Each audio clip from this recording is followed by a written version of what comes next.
Welcome you to another edition of the Jersey Cape Podcast. Dennis Brown, your host, and we'll take you along with another great episode. Today we have Cape May County Tourism Director Diane Wieland on today's show, and we'll talk all about the season so far, some of the things going on, things you want to know about.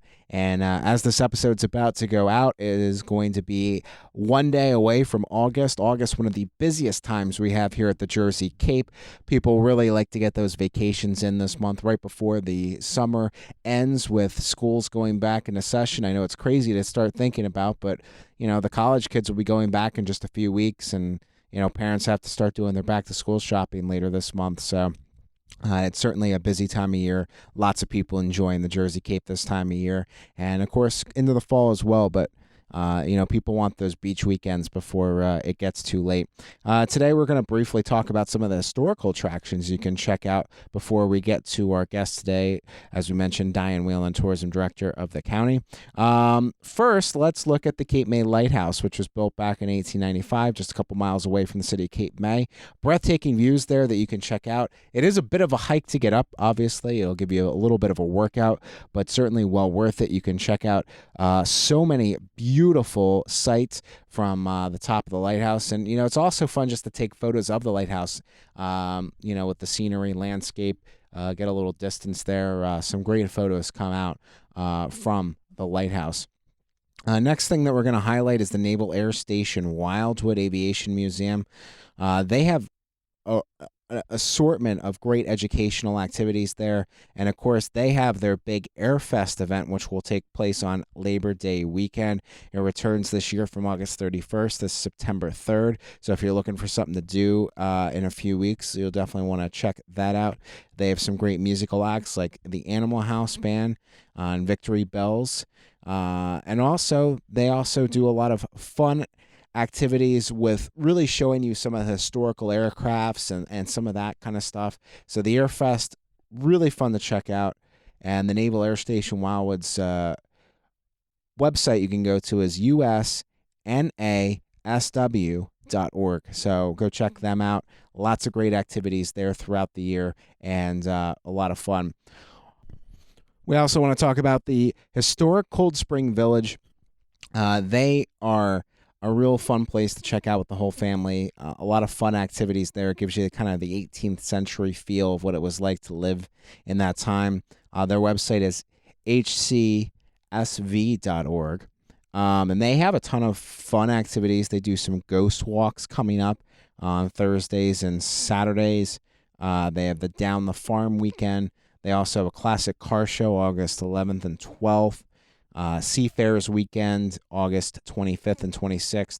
So, you know, almost every weekend they have a really fun event. You can go check out history. They also have a brewery there that they put on site, and it kind of gives you, you know, the ability to go to a craft brewery, but with that 18th century feel, so you're staying within the theme. A lot of fun activities to do there, and it really gives you a historical feel of going back in time. Also, the Cape May County Museum is another place that you can check out. They're established back in 1927. They preserve the history of Cape May County. They have tours that you can do there, and history lectures and special events. For more information on all the activities that take place at the museum, you can go to cmcmuseum.org. It's located at 504 North Route 9 in Cape May Courthouse, and they are a great alternative if you're looking for something to do on a day that maybe you don't want to go to the beach, or you're looking for something else to occupy your time. And finally, this isn't the definitive list, but just to give you another example of something else you can do if you're looking for some history while you're on vacation, the Colonial House Museum in Cape May. You can visit them at capemayhistory.org. It's managed by the Greater Cape May Historical Society, and has a lot of great displays from the Cape May area history over the years. It was actually saved from demolition by the Greater Cape May Historical Society back in 1974. The house was originally a tavern and the family home of a Revolutionary War patriot. So it gives you a real taste of the history. which Cape May area has a ton of, and is definitely worth a visit on your next vacation. We'll get to our guest, Cape May County Tourism Director Diane Wieland, here in a second. We'll be right back on the Jersey Cape Podcast.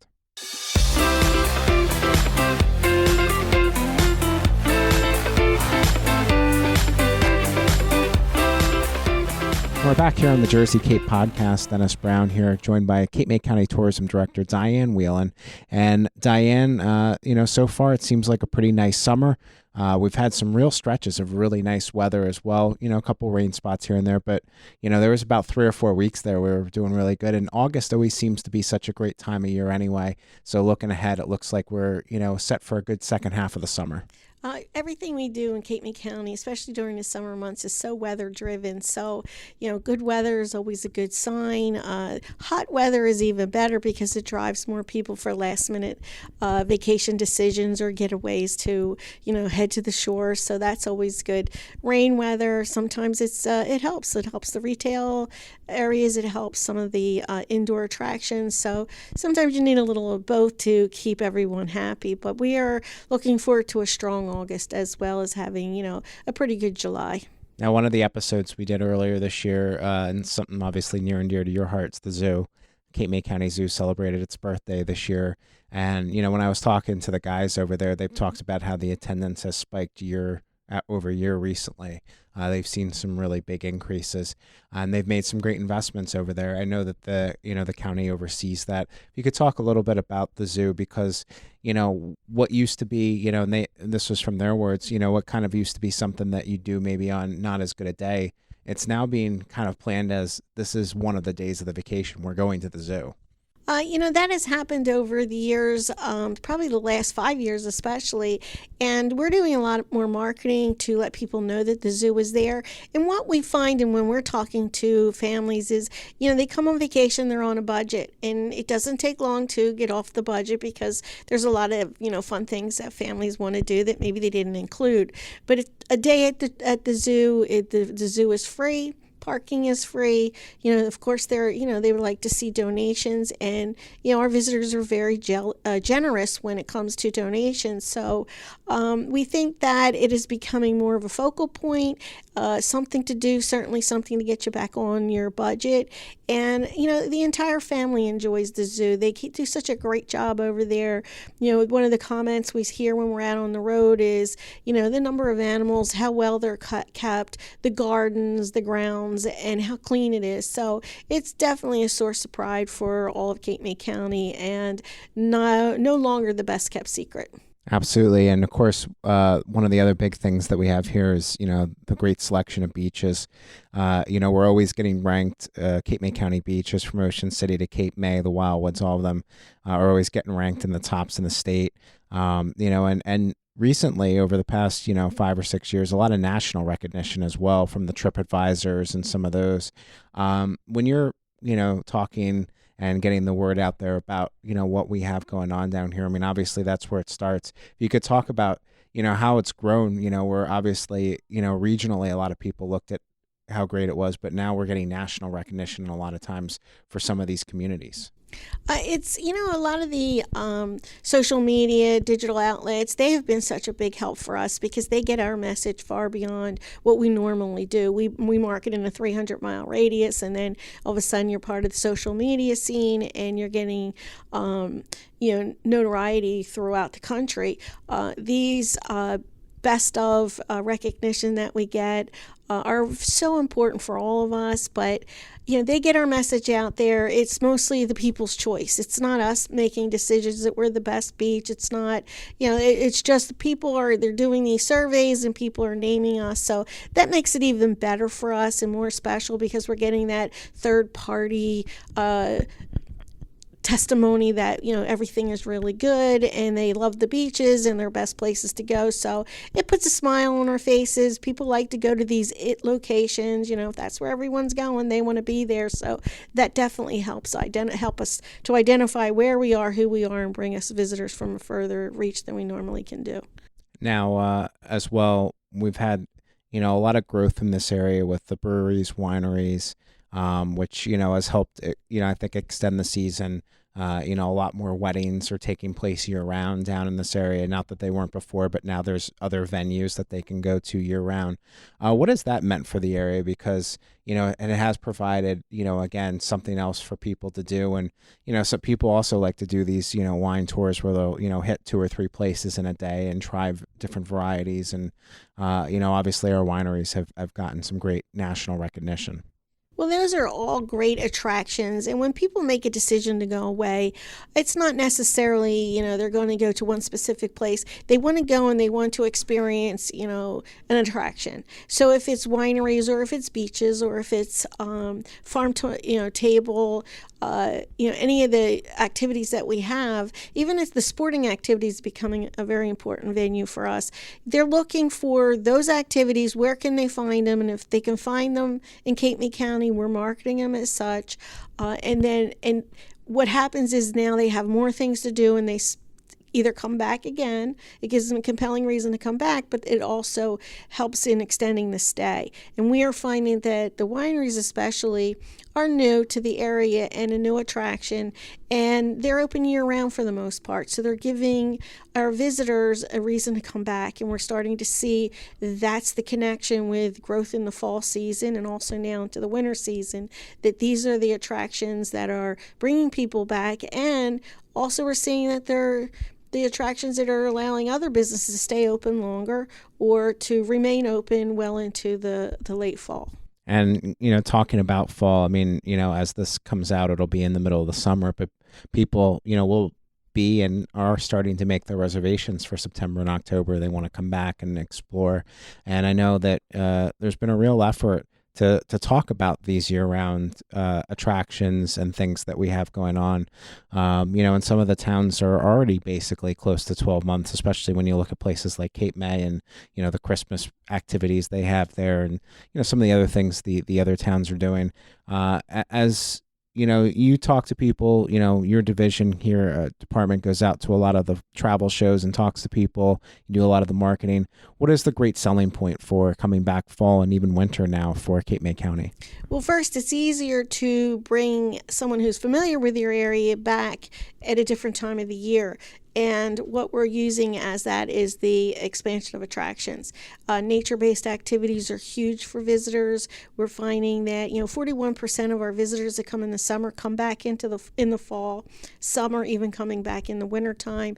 And it's not the beaches and boardwalk anymore. That's the big hook for our visitors. But now we're seeing that a lot of the other outdoor activities and the wineries and the breweries and the restaurants are all part of this package of getaways and bringing people back for the long weekend or a holiday weekend, but also just a getaway and a whole different life. It's not sitting on the beach. It's just, maybe walking on the beach, collecting shells, Cape May diamonds, visiting a winery, doing some shopping, things that are a little slower paced, relaxing, and still fun to be outdoors. And of course, the birding is huge for us in this area as well. People come not just nationwide, but internationally at times to see some of the birding that we have here. And you talk about nature-based attractions. That's one of the big things that, draws people, especially in the off season, right? Well, what we found is that Cape May County is one of the top 3 birding hotspots in North America. Last year with the World Series of Birding, they had a record almost 300 different species of birds that were coming, that had been in the area that they identified within a 24-hour period. This brings teams from all over the world, which brings our international. But more importantly, when these international birders come, they have a lot of activities. They can do a lot more. They can spend more time. There's only one other place in the world, and that's in Egypt, that you can spend the morning birding and adding to your birding life list, and then in the afternoon go to a spa or do some boutique shopping and go to a gourmet restaurant. Normally when they do these activities, they're in remote locations and, they're roughing it. They're camping, they're walking long distance to find that bird. But here in Cape May County, they can do all this and still include that vacation to their birding activities. Now, another great, aspect of this county is, how each town kind of has its own unique identity. And there really is something, for every kind of traveler Whether you have, a big family, it's just a couple, you're later in life and you're just going down with your significant other and all that. No matter what you're looking at, there's a little something for everybody. And we could talk a little bit about that dynamic because, each town really does have a lot to offer in their own unique way. We find that the hardest thing to sell, to kind of identify and encapsulate, there's destinations to say we have something for everyone. And, you don't really have something for everyone, but we look at is, everybody has a unique selling point, and how do we get that message out there? When we're promoting the Jersey Cape, we look at the more of a thematic, what are you looking for? Is it the outdoors? Is it, the social life? Is it music and the festivals, music festivals that we have? So we have to really take a look at who's our target audience and how do we sell to them. And it may not always be, they might not be interested in things in the entire county, but specific to one town or another. And of course, we work with them as well to make sure that our message and their message jive, and that we are getting out to a wider audience. There's a reason to come back, and here's where you need to be, and here's the things that you can do. We're not that large. Most people, when they travel to Cape May County, are traveling about on average 3 hours. So to say, to go from Cape May to Ocean City, it's not a stretch for them to, take in 3 different towns and different activities in one weekend or even in one day. But, the most difficult thing that we have out is that we are not just one town. We are 16 municipalities that have unique vacation options for, a variety of age groups. And also different types of experiences for how you want to stay. One of the other episodes we did already was on the campgrounds. Some of the campgrounds, the accommodations are nicer than some people's homes. They have, they're really, they call the glamping, and they're building these tiny homes that people can rent out. There's all these different ways, and then obviously we have our great motels or hotels. So kind of no matter what, type of trip you're looking for, we also have a lot of those types of things as well, whether you're looking for high-end camping anywhere in the middle. There's a lot of options for people. And that does make the sell easy, because we can offer, a little something for everyone's taste and pocketbook. And, what we find is that, well, they might come on their summer vacation and stay in a motel. They might come in the fall and stay in a campground, or they might go during the holidays to a B&B. So, we can offer those options and make sure that our visitor knows when they come back, and it could be a totally different experience. That's not a lot of the resort communities have that option. It's very limited. So we're very lucky, because where we're situated, we can offer so much more activities. We're between the Atlantic Ocean and Delaware Bay. Often our temperatures are a little bit more mild. When you're seeing heavy snow in the northern part of the state, we often, if it's rain or clear, people can still get out and do the things they want to do year round. Awesome. As we wrap it up, is there anything else you want to touch on? I mean, we have so many things to offer. If we really wanted to talk about Cape May County, we could do it for hours, but trying to keep it in kind of a synopsis, is there kind of a parting message you want to have for people that, either are return visitors, or maybe somebody who's listening to this and says, hey, I've never been down there, I'd really like to visit? Well, I think most importantly is that while the beach and the boardwalk are our major hook to get visitors here, consider those off the shoulder season times. We're seeing growth in the winter months. So if you're looking for a getaway or just even a day trip, to come down and experience what we have in the winter, will still keep you busy and entertained, and offer a unique experience that you may not be expecting for a beach resort.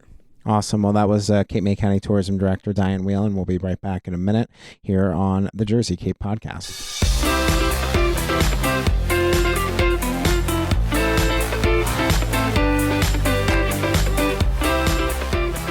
Thanks again to Cape May County Tourism Director Diane Wieland for joining us on today's episode. We certainly appreciate that. We'll be back in a couple weeks.